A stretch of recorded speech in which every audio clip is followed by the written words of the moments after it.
பாடம் 1 உலோகவியல். இந்த உலோகவியலில் இப்போ நம்ம முதல்ல பார்க்க போகிறது கனிமம் மற்றும் தாது.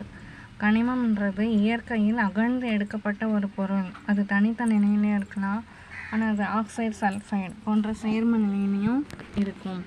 இதே தாதுன்றது எந்த ஒரு பொருள் பொருளாதார ரீதியாக எளிதாகவும் சிக்கனமாகவும் கிடைக்குதோ அதை தாதுன்னு சொல்லுவோம்.